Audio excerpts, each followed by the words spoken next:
Bismillahirrahmanirrahim. Assalamualaikum warahmatullahi wabarakatuh. Innal hamdalillah nahmaduhu wa nasta'inuhu wa nastaghfiruh wa na'udzu billahi min syururi anfusina wa min sayyiati a'malina. May yahdihillahu fala mudhillalah wa may yudhlil falan tajida lahu waliyyan mursyida wa ba'du. Ibu-ibu yang dirahmati Allah Subhanahu wa taala, bagaimana kabarnya? Mudah-mudahan semua dalam keadaan sehat walafiat dan kita selalu dalam lindungan Allah Subhanahu wa taala. Keluarga kita juga dalam keadaan sehat dan mudah-mudahan COVID-19 ini betul-betul bisa hilang dari negeri kita yang tercinta. Amin amin ya rabbal alamin. Mohon maaf ibu-ibu, kita akan kembali melanjutkan pembahasan tafsir kita hari ini. Mudah-mudahan dengan waktu yang sangat singkat bisa menjadi sebuah bahan renungan bagi kita bersama. Kita akan lanjut di ayat 27 sampai ayat 47 ya.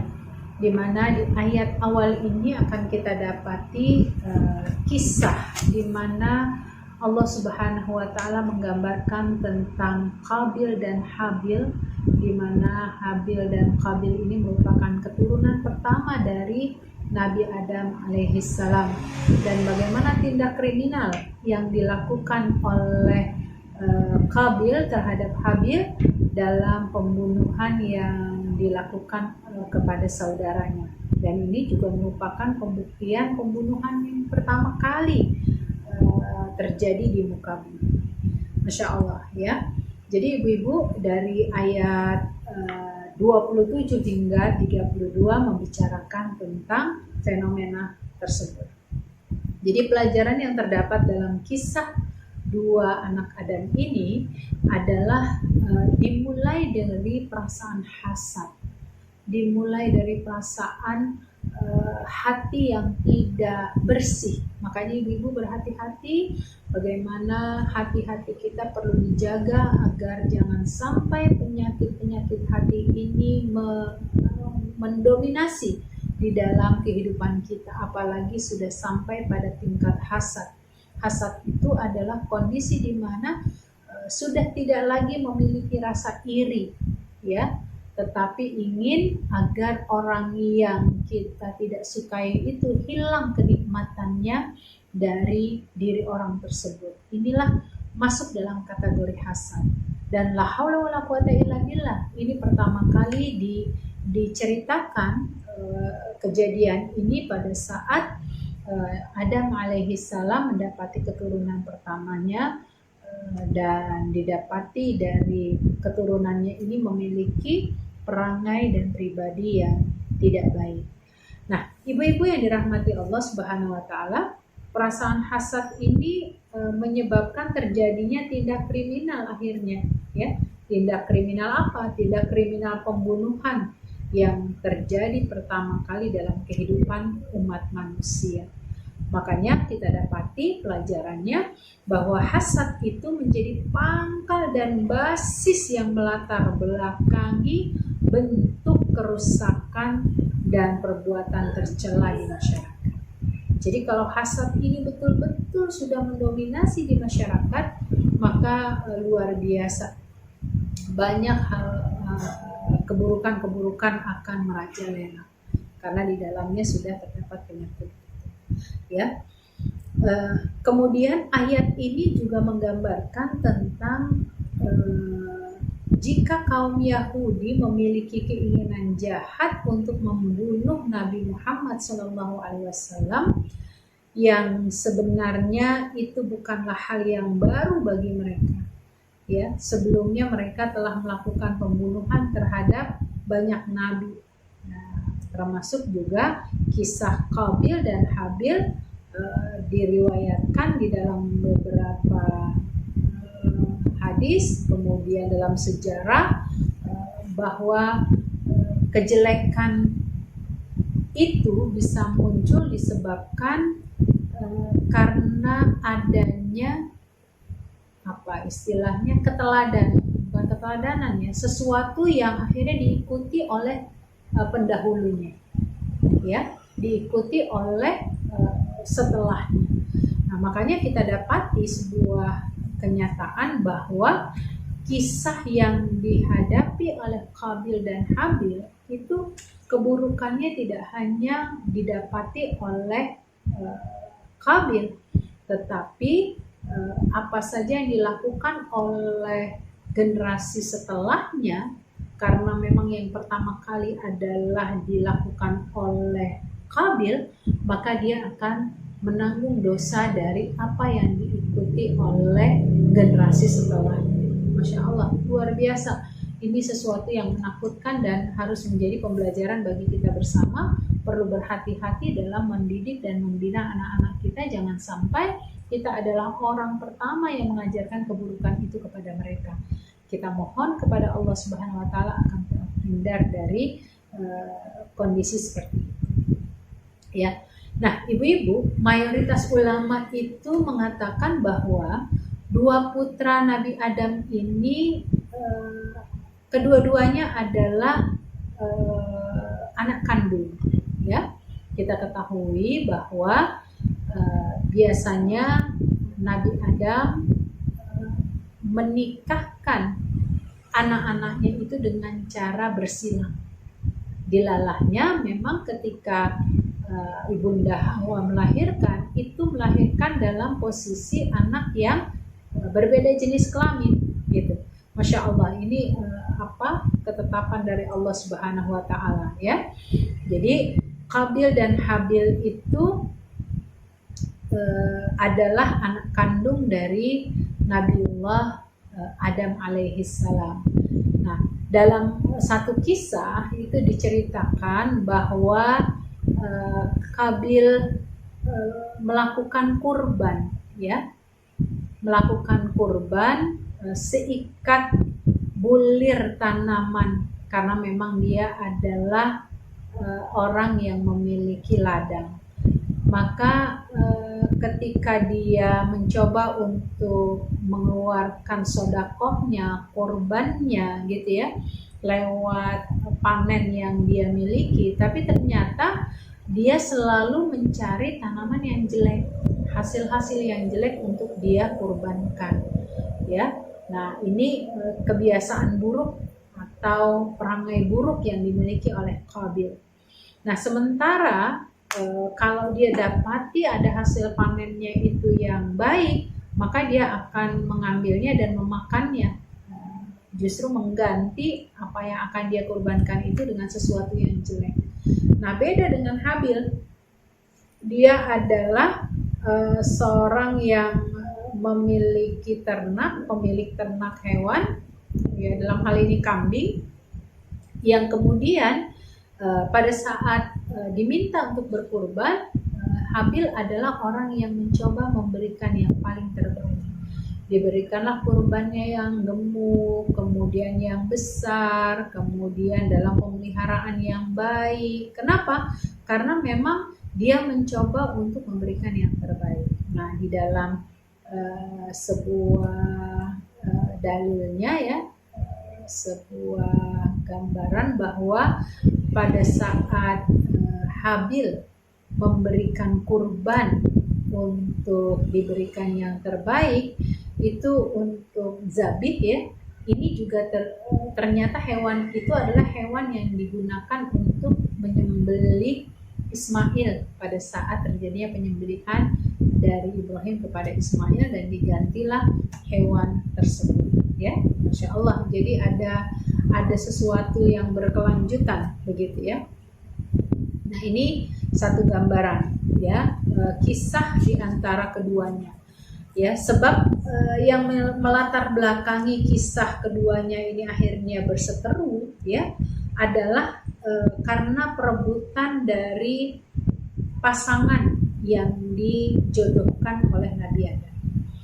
Bahwasanya Nabi Adam mencoba untuk mengawin silangkan, ya. Jadi ibu-ibu yang dirahmati Allah, kita perlu tahu nih, ketika Hawa melahirkan Qabil, ternyata Qabil itu lahir tidak sendirian, melainkan bersama saudara perempuan kembarnya yang bernama Iklimiyah, ya, namanya Iklimia, itu saudara kembar Qabil. Nah, sementara Iklimia ini wajahnya luar biasa cantik, gitu. Nah, sementara ketika Habil dilahirkan, dia juga punya saudara kembar yang bernama Layuza. Hanya saja Layuza ini parasnya tidak secantik Iklimia.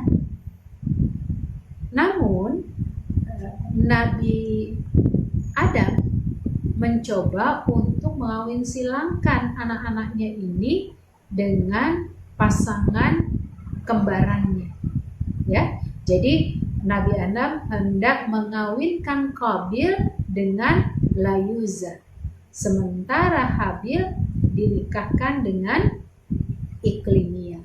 Dengan kondisi seperti itu ternyata Qabil tidak setuju, ya, karena dia menginginkan kalau kembarannya dia itulah yang menjadi pasangan hidupnya.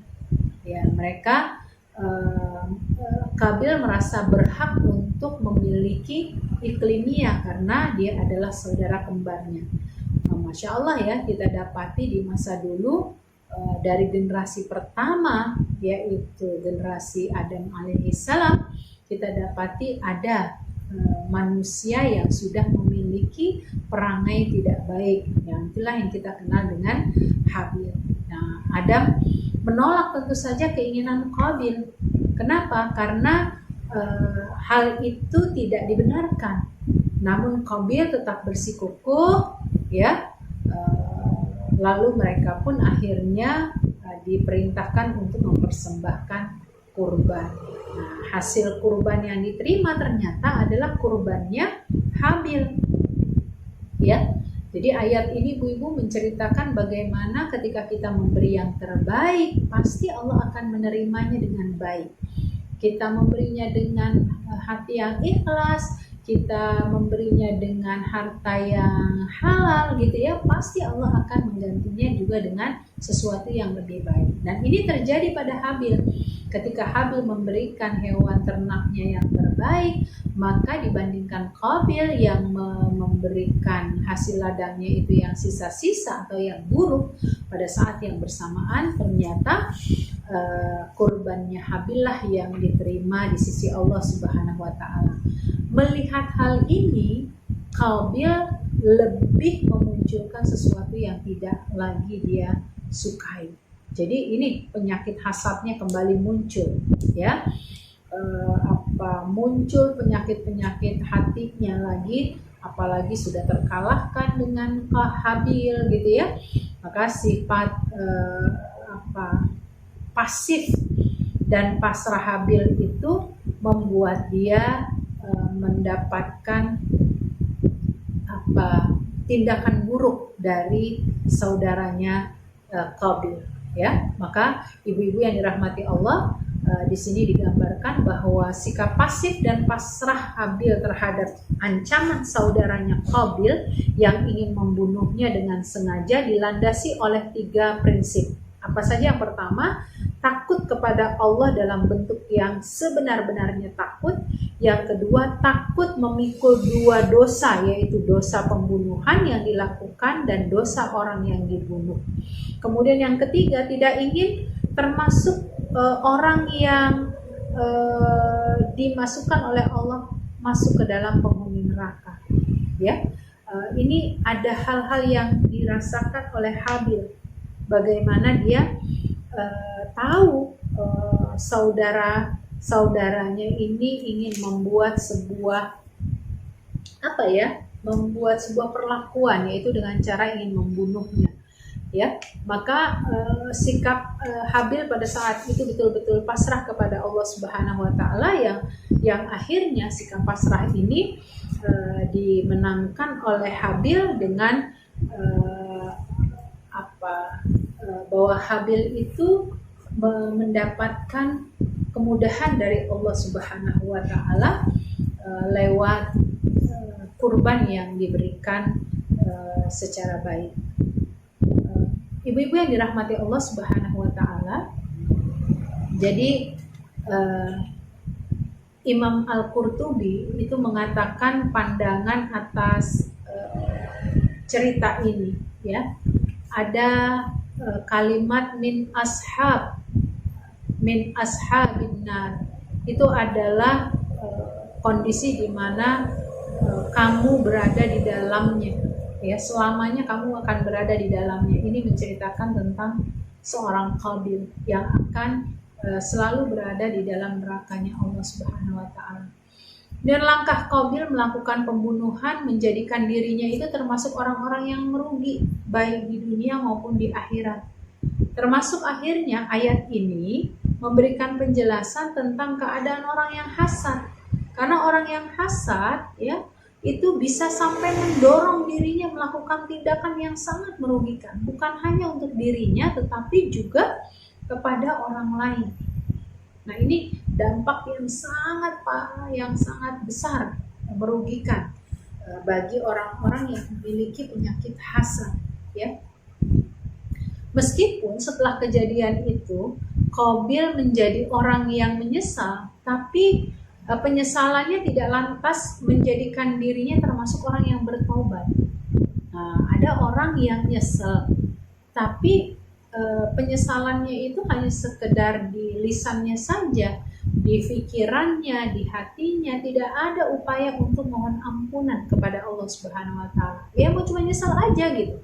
Ada banyak kita dapati di tengah masyarakat kita. Contoh, ada orang yang melakukan narkoba misalnya, ya, tertangkap, ya nyesel, tapi setelah itu dengan mudahnya dia melakukan aktivitas keburukan itu dengan cara berulang. Nah, ini cukup memberikan pesan kepada kita bahwa penyesalan yang dilakukan tanpa adanya taubat itu tidak akan membuahkan hasil kebaikan. Ya, karena penyesalannya itu dalam hal ini Qabil, penyesalannya itu bukanlah penyesalan atas pembunuhan yang dilakukannya, tapi karena dia menyesal gara-gara pembunuhan itu harus dia dapati imbasnya dengan cara memanggul, ya, jenazah saudaranya sendiri, gitu. Ya, dia memanggul jasad saudaranya selama 1 tahun. Bayangkan ibu-ibu memanggul jasad mayit selama 1 tahun, ya. Atau karena akhirnya dia tetap mendapatkan satu manfaat dan keuntungan apapun. Bahkan ketika sampai bertemu dengan Nabi Adam, keluarganya ini, Nabi Adam memarahinya, orang tua dan saudara-saudaranya itu membencinya karena dia telah meremehkan jasad saudaranya dan membiarkan begitu saja tergeletak di tanah lapang setelah dia bunuh, ya. Lalu saat itulah Allah memperlihatkan kepada Qabil seekor gagak yang menguburkan jasad burung gagak yang lainnya. Maka ia pun menyesal atas kerasnya hati dan perasaannya. Ya, di sini Masya Allah mengisyaratkan kepada kita bahwa yang disebut dalam kisah tersebut berupa bentuk kerusakan dan kerugian yang muncul akibat tindak pembunuhan yang haram, yaitu pembunuhan sengaja dan terencana, aniaya tanpa alasan yang dibenarkan. Jadi dari awal cerita ini mengisahkan kepada kita bahwa bagaimana hukum yang harus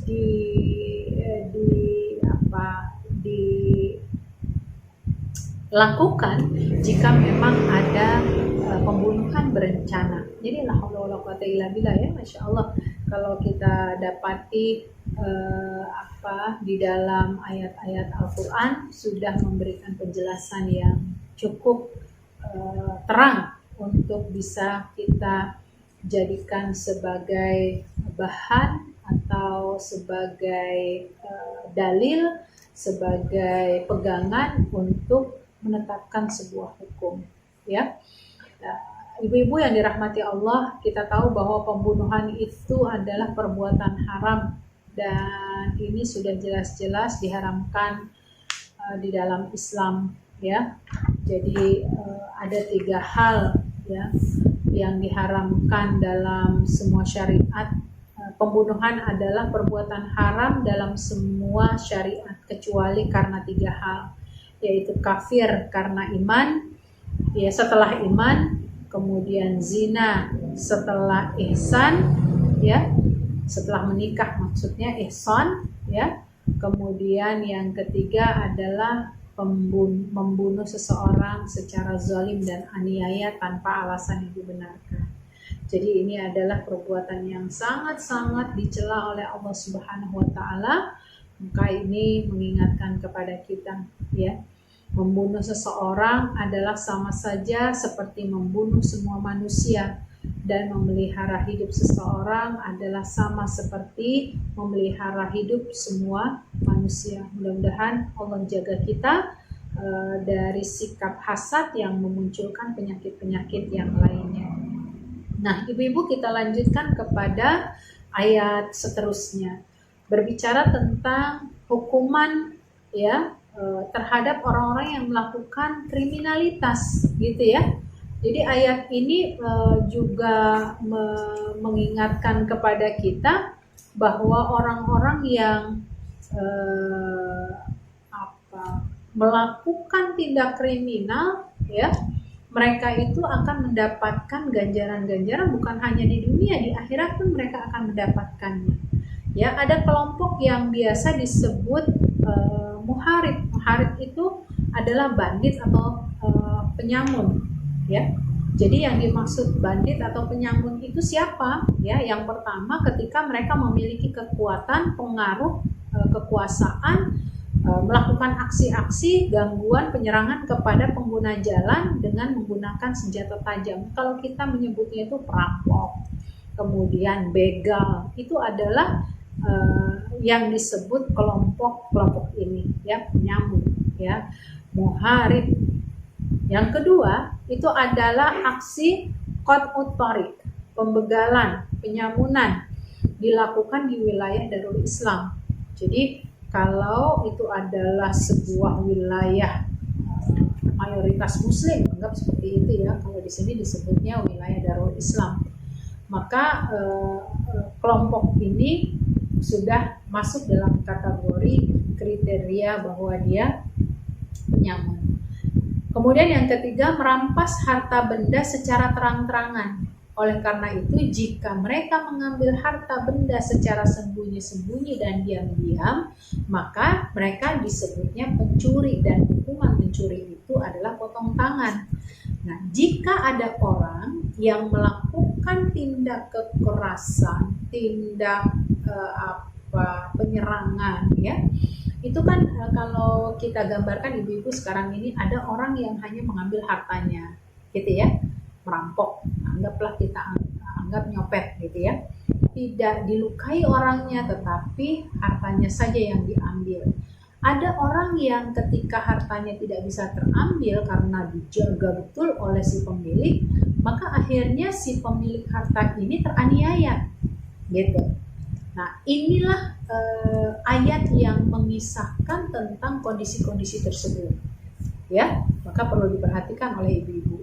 Jika posisi orang itu hanya mengambil hartanya saja, berarti dia disebut pencuri. Nah, hukumannya adalah hukuman pencurian.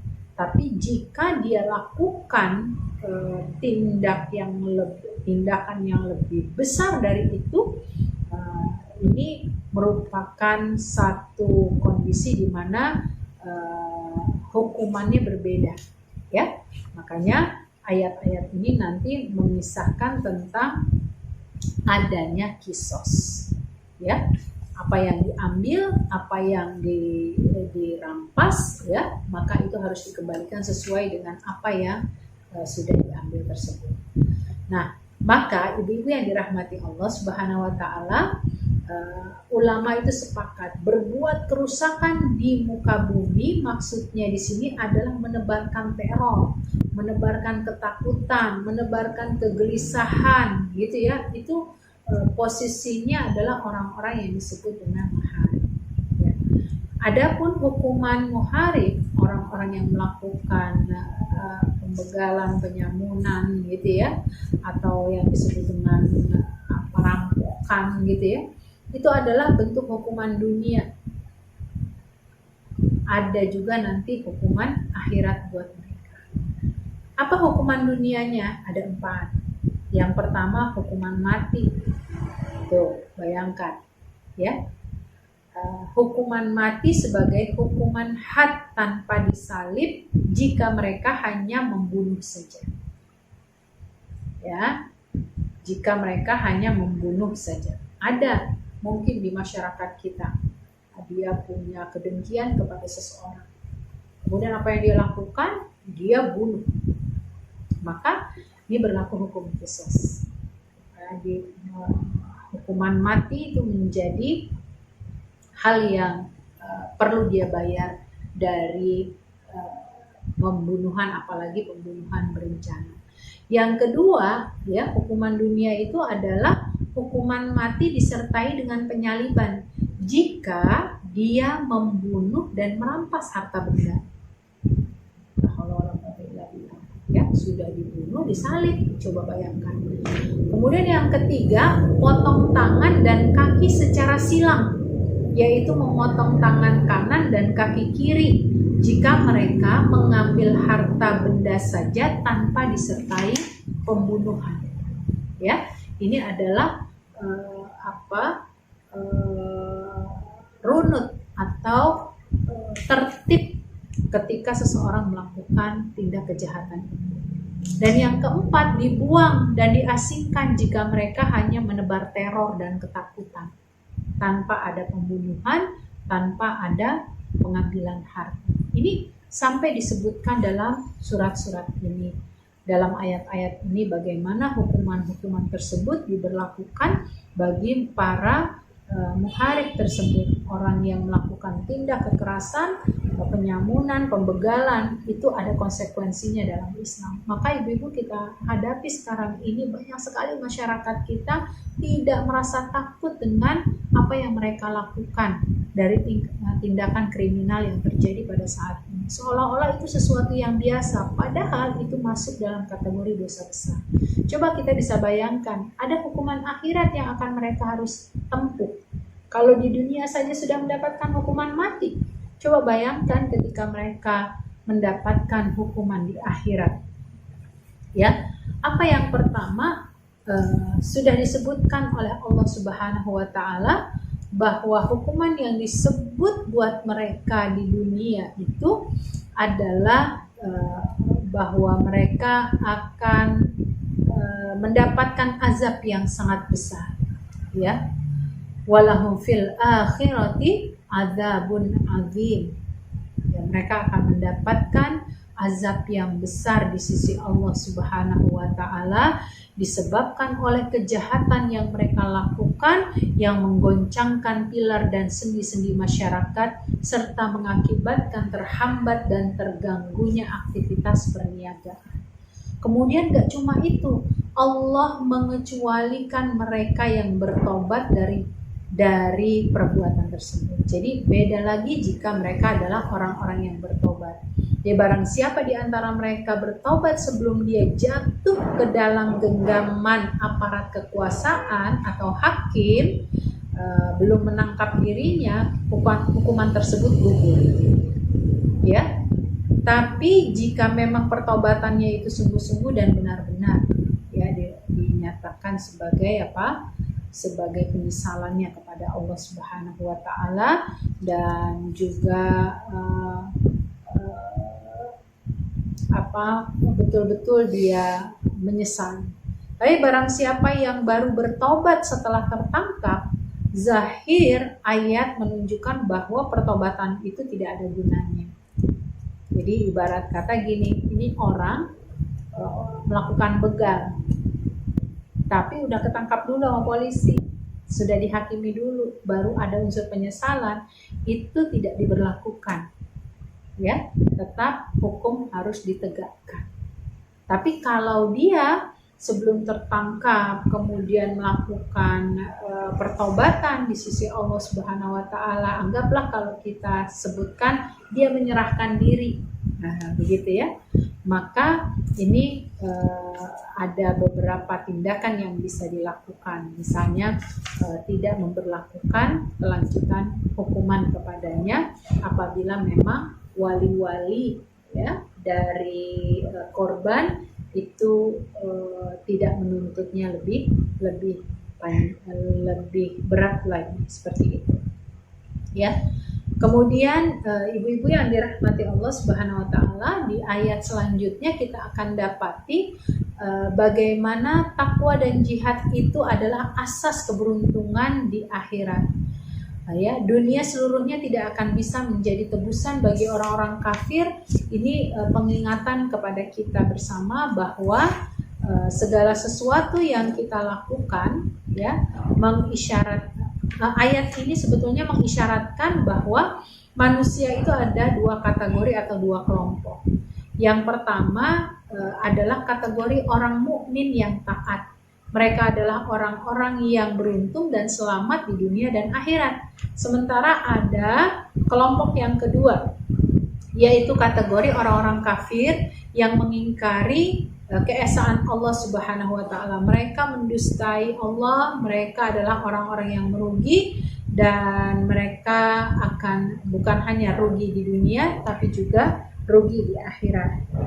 Nah, menyangkut ayat-ayat ini ada salah satu ulama kita yaitu Imam Ar-Razi menuturkan ayat ini adalah ayat yang mulia yang berisikan sejumlah rahasia-rahasia ruhaniyah. Dan di sini akan disinggung salah satu di antaranya yaitu orang yang menyembah Allah ada dua kelompok. Kelompok pertama yang menyembah Allah bukan karena maksud dan tujuan apa-apa melainkan hanya karena Allah. Dan yang kedua orang yang menyembah Allah karena ada maksud dan tujuan lain.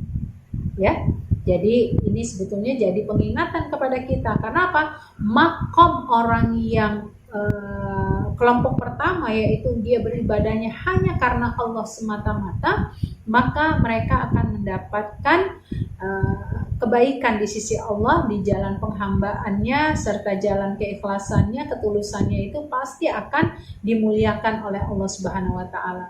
Ya, makom ini ada pada pemuliaan di sisi Allah. Tapi ada juga di makom yang kedua, mereka beribadah menyembah Allah tetapi ada maksud dan tujuan lain ya.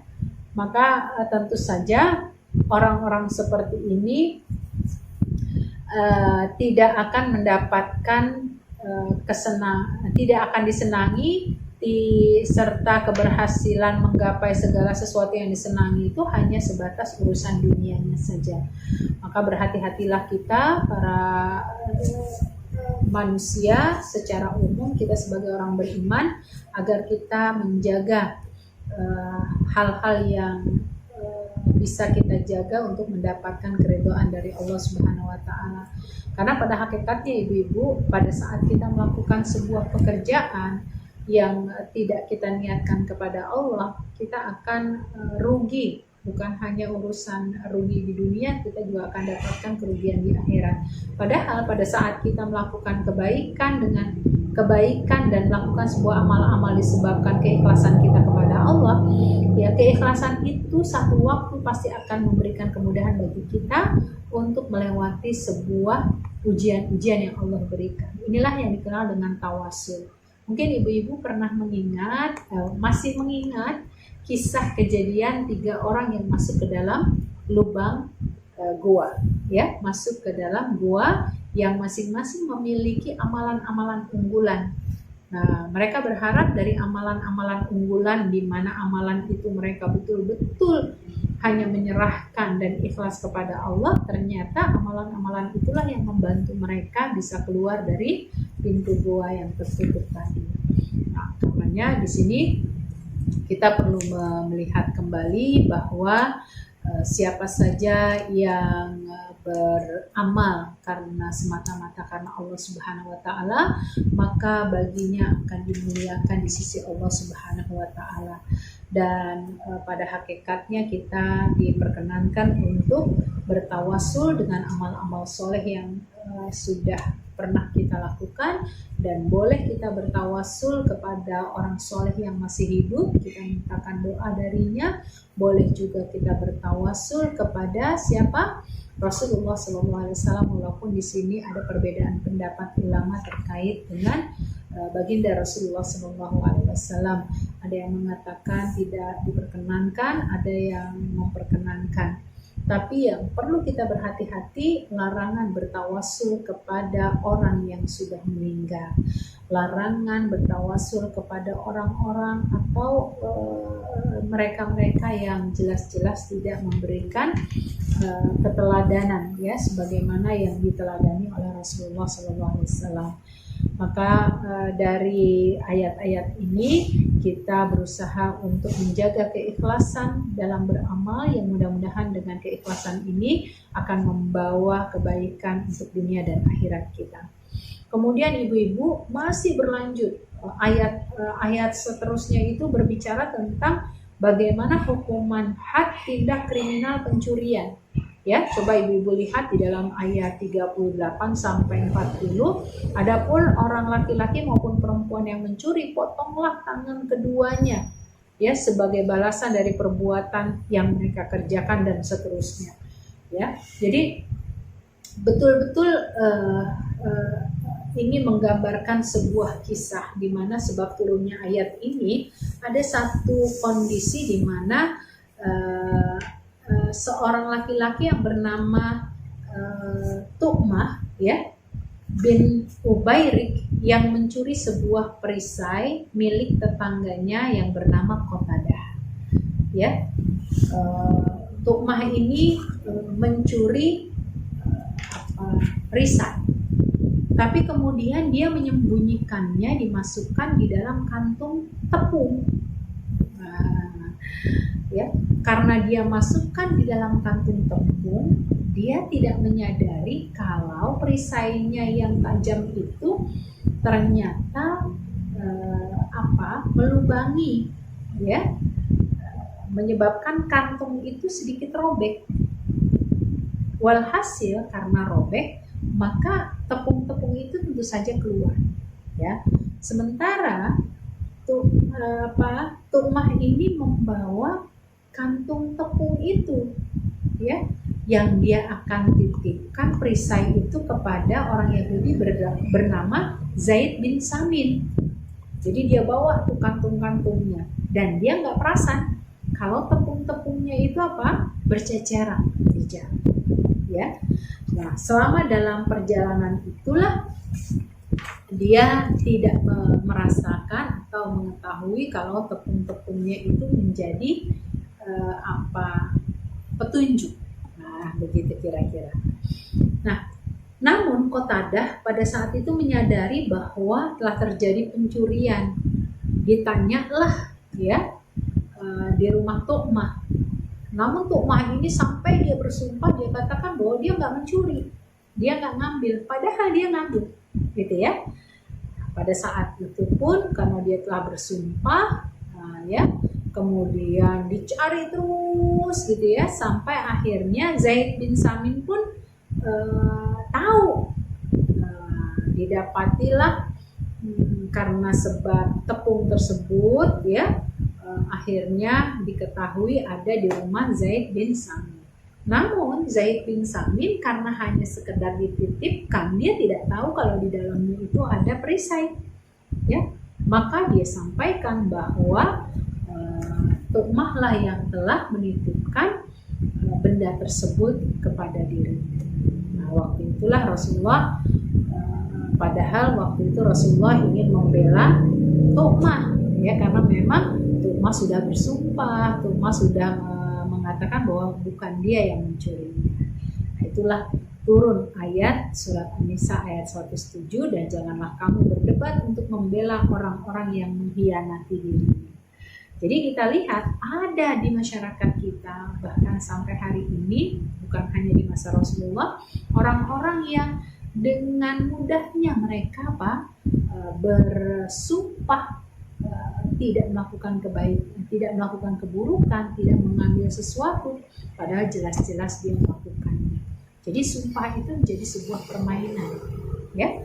Nah, ini diingatkan oleh Rasulullah SAW, bagaimana oleh Allah Subhanahu Wa Taala kepada Rasulullah. Ya, Rasulullah SAW sendiri tidak mengetahui awalnya perihal tu'mah tersebut. Nah, ibu-ibu yang dirahmati Allah, jadi di sini didapati satu konsekuensi yang harus dilewati oleh seseorang yang melakukan pencurian, ya, karena hukuman adalah obat sebenarnya bagi orang-orang yang menyimpang, dan ada bentuk pengobatan dan penanganan untuk penyembuhan. Tidak ada bentuk pengobatan dan penanganan untuk penyembuhannya melainkan dengan kedisiplinan dan sanksi.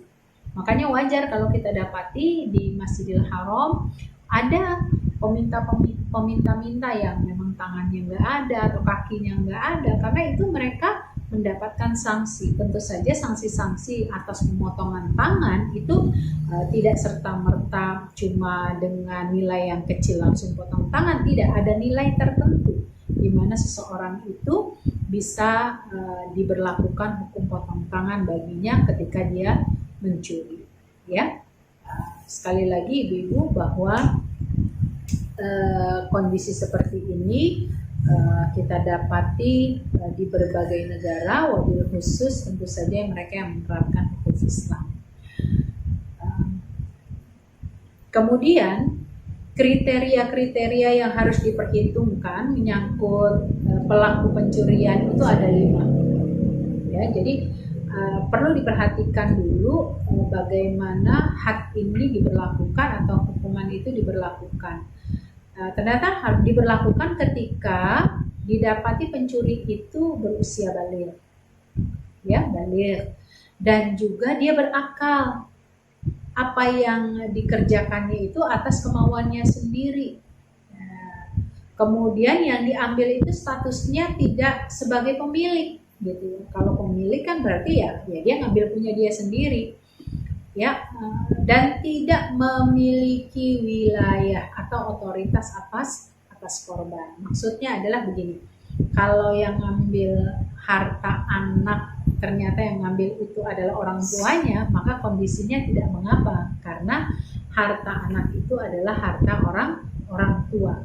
Nah, itu tergambarkan ibu-ibu ya, kriteria yang harus diperhitungkan pada saat mencakup pelaku pencurian tadi. Dia adalah baligh, berakal, kemudian kemauannya sendiri, statusnya bukan harta miliknya, gitu ya, dan kemudian tidak memiliki wilayah. Nah, ini satu pengingatan buat kita juga akan memberikan hukuman kepada seseorang jika dia melakukan pencurian. Kemudian hal-hal yang diperhitungkan dalam kaitannya barang yang dicuri ada 4. Yang pertama, nilainya mencapai nisab pencurian, ya.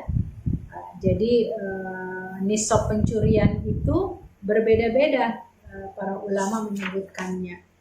Ya, apakah memang nilai jumlahnya anggaplah kecil atau besar, ya. Jadi ini sesuatu yang perlu dilihat dulu nisabnya. Yang kedua, barang yang dicuri termasuk kategori harta, ya. Bisa dilakukan jual beli ketika benda itu dicuri. Kemudian yang dari kondisi yang kedua ini, ya, barang itu termasuk kategori harta, bisa dilakukan jual beli. Kemudian yang ketiga, tidak ada unsur kepemilikan si pelaku atas barang yang dicuri. Misalnya begini, kalau poin yang ketiga, kita pernah kehilangan barang. Kemudian satu waktu kita dapati bahwa barang itu diambil oleh tetangga kita, gitu ya. Kemudian kita bermaksud untuk mengambilnya kembali, maka itu kondisinya bukan sebuah pencurian, gitu ya, karena itu sebetulnya harta milik kita sendiri yang diambil oleh orang lain, gitu ya. Jadi prinsipnya tidak ada unsur kepemilikan si pelaku, ya, bukan harta miliknya. Yang keempat tadi ya, hal yang dicuri itu termasuk sesuatu yang bisa menjadi sasaran aksi pencurian, seperti harta benda dan kalau zaman dulu itu apa, penculikan budak yang masih kecil gitu ya. Kemudian mereka dijadikan sebagai budak berikutnya. Adapun kriteria yang harus diperhitungkan mencakup 4 hal tadi itu ya, berkaitan dengan tempat penyimpanan dan menjaga harta benda haruslah sebagaimana mestinya. Jadi ini juga harus jadi perhatian Bu buat kita-kita. Kenapa ada pencurian? Kalau kata Bang Napi nih di RCTI itu, kejahatan itu karena ada kesempatan, bukan karena keinginan pelaku.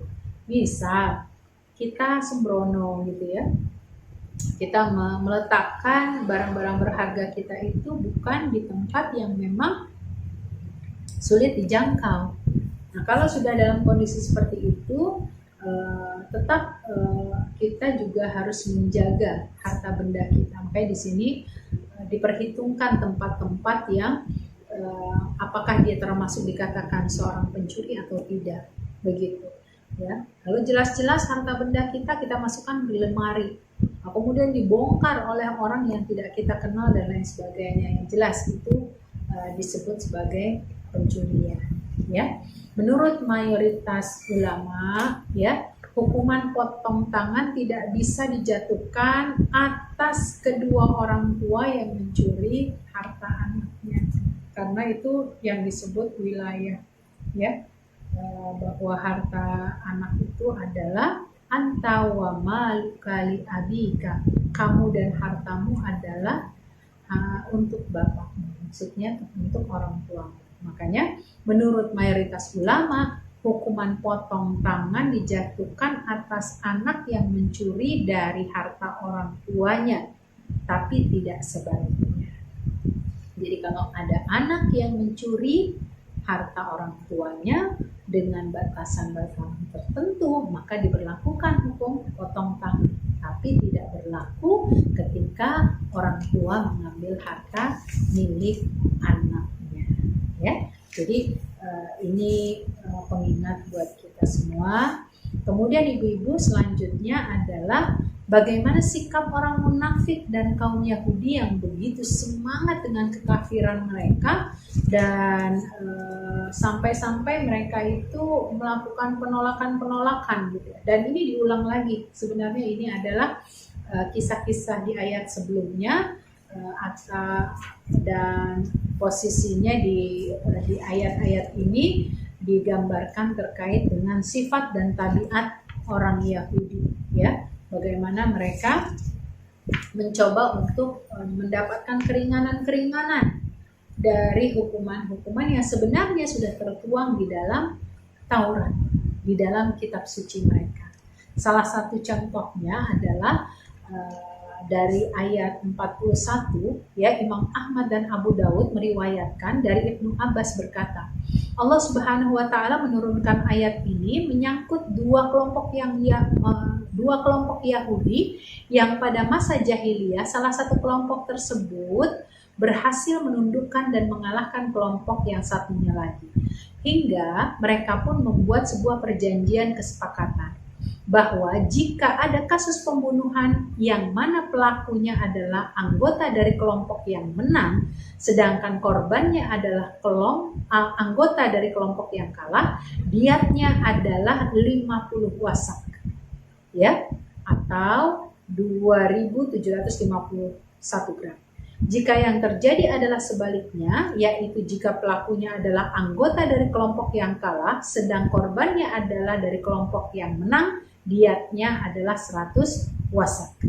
Nah, kesepakatan ini berjalan hingga datanglah Rasulullah SAW. Lalu ada kasus pembunuhan di mana pelakunya adalah anggota dari golongan yang kalah, sedangkan korbannya adalah anggota dari golongan yang menang.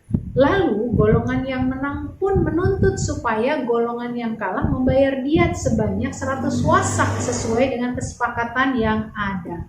Namun golongan yang kalah berkata, Apakah memang pernah ada peraturan yang diskriminatif seperti ini di antara dua distrik?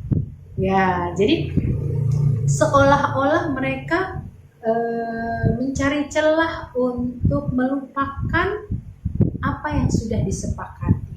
Ya, kemudian adalah 2 kali lipat diet yang satunya lagi, padahal kedua distrik itu beragama sama, memiliki nasab yang sama dan tinggal di dalam satu negeri yang sama.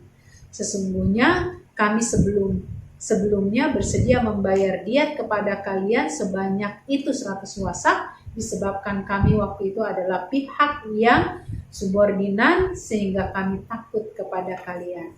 Adapun melihat Rasulullah SAW telah datang, kami tidak mau lagi membayar sebanyak itu. Lalu hampir saja terjadi pertumpahan darah di antara dua kelompok Yahudi tersebut. Kemudian mereka akhirnya bersepakat untuk bertahkim kepada Rasulullah, menunjuk beliau sebagai istilahnya moderator kali ya, mediator, untuk memberikan keputusan hukum kepada mereka. Lalu mereka pun mengirimkan beberapa orang munafik untuk mengetes dan mencari tahu apa pendapat beliau tuh. Sampai seperti itu. Ya, kebayang ya ibu-ibu ya, sudah mereka minta Rasulullah sebagai mediatornya, tetapi mereka cuma sekedar mau ngetes. Dan ternyata Rasulullah mengambil hukuman untuk mereka itu disesuaikan dengan apa yang tertuang dalam kitab Taurat mereka. Karena sesungguhnya di kitab Taurat sudah tertuang bagaimana ketika mereka melakukan pelanggaran dari apa yang sudah mereka sepakati, maka sesungguhnya mereka sudah mendapatkan hukuman sesuai dengan apa yang tertuang di kitab-kitab yang mereka jadikan sebagai kitab sucinya. Nah, ibu-ibu yang dirahmati Allah Subhanahu wa taala, disinilah Allah Subhanahu wa taala memberikan kabar gembira kepada Rasulullah agar Rasulullah tidak berkecil hati terhadap orang-orang seperti itu, karena pada hakikatnya itulah tabiat yang memang selalu dilakukan oleh orang-orang Yahudi dan Nasrani, di mana mereka selalu mencoba melakukan pendistorsian, ya, memutarbalikkan bahkan terhadap kitab suci mereka sendiri, gitu ya, seolah-olah mereka ya mencari sesuatu yang lebih enak untuk mereka kerjakan dan meninggalkan sesuatu yang tidak enak untuk dikerjakan, begitu.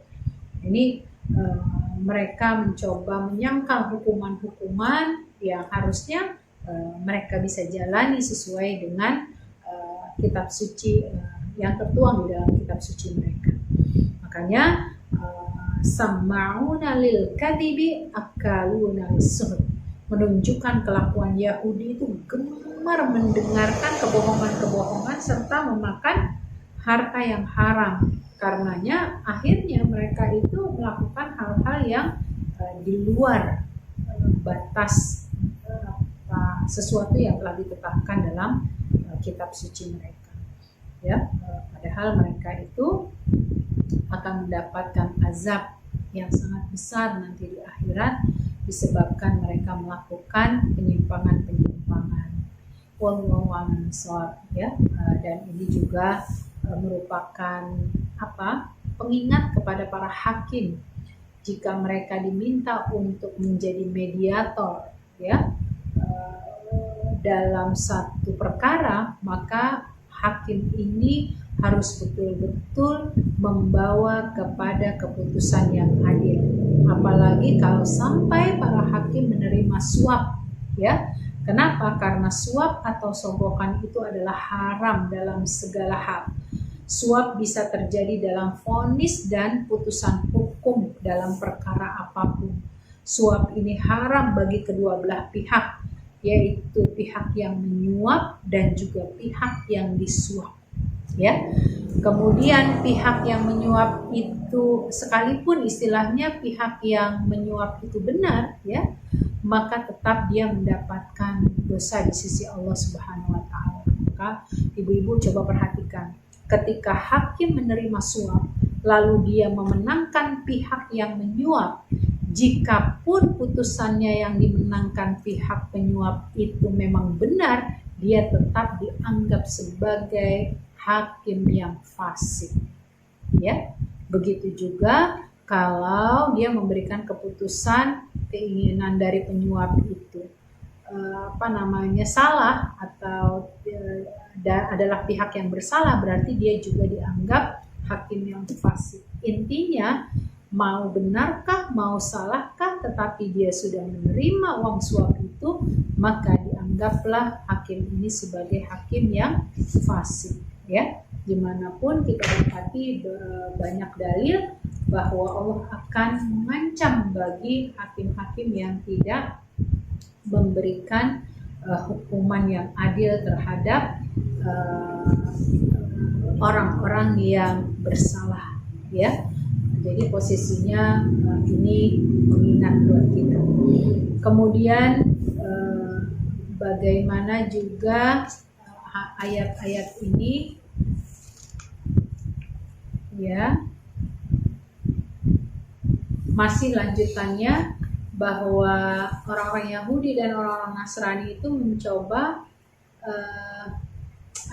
mengubah hukum Taurat itu dengan hukuman yang mereka anggap lebih mudah, ya. Jadi ibu, ini satu penguatan lagi dari ayat sebelumnya bahwa ada hukum-hukum yang dirasa sulit untuk dilakukan atau dikerjakan setelah mereka melakukan kemaksiatan dan merasa tidak nyaman untuk diberlakukan hukum, maka mereka mencoba untuk mengganti hukum-hukum yang dianggap berat itu dengan hukum yang menurut mereka mudah untuk dilakukan. Ya, jadi dari ayat ini di akhir-akhir ayat 40-an, ya, kita akan dapati bahwa ayat-ayat tersebut menunjukkan beberapa hal. Ya, yang pertama, Taurat yang asli dan orisinil di dalamnya terkandung petunjuk dan cahaya bagi orang-orang Yahudi. Tapi sekali lagi, dikarenakan pembangkangan mereka, kesombongan mereka, mereka justru tidak mengambil kebaikan dan cahaya itu. Mereka mencoba memutarbalikkan apa yang sesungguhnya menjadi kemaslahatan buat umat mereka. Ya. Kemudian yang kedua, Injil yang asli dan orisinal di dalamnya terkandung juga petunjuk dan cahaya, ya, membenarkan Taurat serta petunjuk nasihat. Lagi-lagi ini diputarbalikkan. Makanya nggak heran kalau kita dapati sekarang ada istilah trinitas dan lain sebagainya, Kristen macam-macam, itu adalah bagian dari upaya pengaburan, ya. Kemudian yang ketiga, ayat ini mengajarkan maksud dan tujuan dari penyebutan Taurat dan Injil dengan nada pujian dan sanjungan adalah untuk mencegah kaum Yahudi dan Nasrani dari tindakan melakukan pendistorsian dan pengubahan. Maksudnya begitu. Tapi kenyataannya mereka sendiri tidak bangga dengan kitab sucinya. Maka terjadilah pemutarbalikan fakta dari apa yang mereka pelajari. Ini sekaligus untuk menegaskan bahwa Taurat dan Injil memiliki titik temu dengan Al-Quran, ya, sebagai aspek-aspek dalam pengajaran-pengajaran, terutama dalam bab akidah. Tapi lagi-lagi yang namanya tabiat manusia, mereka sudah dipenuhi dengan kerakusan, mereka sudah dipenuhi dengan nafsu, maka yang baik itu menjadi tidak baik, yang halal menjadi haram, yang benar itu menjadi salah. Kemudian yang keempat, pemberlakuan hukum kisos sebagaimana terkukuhkan dalam syariat Nabi Musa, juga terkukuhkan pada syariat Nabi Muhammad. Jadi kisah ini sebelumnya menggambarkan tentang bagaimana memberlakukan hukum bagi pezinah yang sudah berkeluarga. Itu harus dilakukan rajam. Rajam berarti sampai mati. Dan mereka mencoba memutarbalikkan hukum tersebut agar mereka mendapatkan keringanan.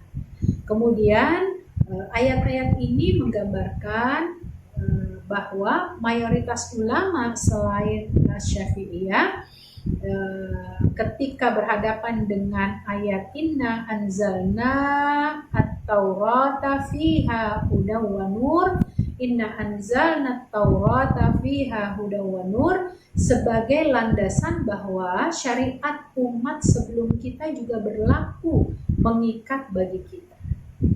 Jadi ada istilah kalau dalam bahasa tafsir itu nasakh dan mansukh.